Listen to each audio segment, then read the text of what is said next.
कल्लदम TLP के खिलाफ reference दायर करने की तैयारी। ज़राए वजारत दाखिला ने हतमी रिपोर्ट वजारत कानून और इलेक्शन कमीशन को भिजवा दी है। रिपोर्ट में पंजाब हुकूमत की सिफारिशात भी शामिल हैं। ज़राए का बताना है वजारत दाखिला का जारी नोटिफिकेशन भी रिपोर्ट का हिस्सा बनाया गया है। अटॉर्नी जनरल इलेक्शन कमीशन से मुशावरत के बाद रेफरेंस सुप्रीम कोर्ट भेजा जाएगा। मज़ीद डिटेल्स हासिल करेंगे मोहम्मद आलिजा खान से। आलिजा, अपडेट कीजिए। देखिए, आज वजारत दाखिला की जानिब से अहम नोटिफिकेशन जारी किया गया था, जिसमें कलदम तहरीके लबैक पाकिस्तान को कलदम करार दिया गया था और गुज़िश्ता रोज वफाकी काबीना की जानिब से इसकी मंजूरी दी गई थी।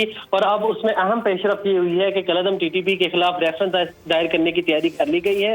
वजारत दाखिला ने हतमी रिपोर्ट वजारत कानून और इलेक्शन कमीशन को भिजवा दी है। रिपोर्ट में पंजाब हुकूमत की सिफारिशात भी शामिल की गई हैं। वजारत दाखिला का जारी होने वाला नोटिफिकेशन भी रिपोर्ट का हिस्सा बनाया गया है। वजारत कानून, अटॉर्नी जनरल और इलेक्शन कमीशन से मुशावरत के बाद रेफरेंस सुप्रीम कोर्ट में भेजा जाएगा। इससे कबल पंजाब काबीना की जानिब से मंजूरी के बाद जो तहरीक लबैक पाकिस्तान पर पाबंदी लगाने का मामला वफाकी काबीना को अरसाल किया गया था और कल उनकी मंजूरी के बाद आज वजारत दाखिला ने नोटिफिकेशन जारी कर दिया है। जी ठीक है, बहुत शुक्रिया मोहम्मद आलिजा अपडेट करने के लिए।